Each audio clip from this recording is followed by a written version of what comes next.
திண்டுக்கல்லில் நவீன வசதிகளுடன் கூடிய உயர் மருத்துவ சிகிச்சைக்கான மருத்துவமனை அமைக்க 6 கோடி ரூபாய் மதிப்பில் நிலம் வாங்கப்பட்டிருப்பதாக அமைச்சர் பெரியசாமி தெரிவித்திருக்கிறார். திண்டுக்கல் மார்க்சிஸ்ட் கம்யூனிஸ்ட் கட்சி வேட்பாளர் சச்சிதானந்தத்தை ஆதரித்து ஆத்தூர் சட்டமன்ற தொகுதிக்குட்பட்ட அனுமந்தராயன் கோட்டை பகுதியில் அமைச்சர் பெரியசாமி வாக்கு சேகரிப்பில் ஈடுபட்டார். அப்பொழுது பேசிய அவர், அனுமந்தராயன் கோட்டை பகுதியில் 100 கோடி ரூபாய் மதிப்பீட்டில் நடைபெற்று வரும் கூட்டுறவு கலைக்கல்லூரி கட்டுமான பணிகள் விரைவில் நிறைவு பெறும் என்றும் தெரிவித்தார். அத்துடன் நவீன வசதிகளுடன் கூடிய உயர் சிகிச்சைக்கான மருத்துவமனை கட்டுவதற்கு 6 கோடி ரூபாய் மதிப்பீட்டில் நிலம் வாங்கப்பட்டு தயார் நிலையில் உள்ளதாகவும் விரைவில் அதற்கான அறிவிப்பு வெளியிடப்படும் என்றும் அமைச்சர் பெரியசாமி கூறினார்.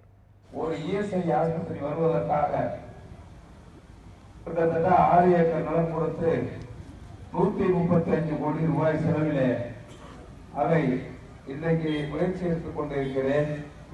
அப்படி அது வரவில்லை என்றால் அதாவது அதிநவீன ஆஸ்பத்திரி அப்படின்னு சொன்னா சூப்பர் ஸ்பெஷாலிட்டி ஆஸ்பத்திரி.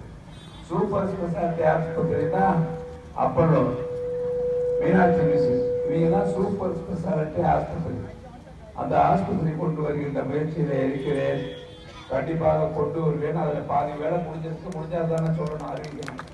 அதை முடியாமல் அறிவிக்க மாட்டேன். அதற்கான இடம் தயாரான நிலையில் 6 கோடி ரூபாயில இடம் வாங்கி இருக்கிறோம். அது கண்டிப்பாக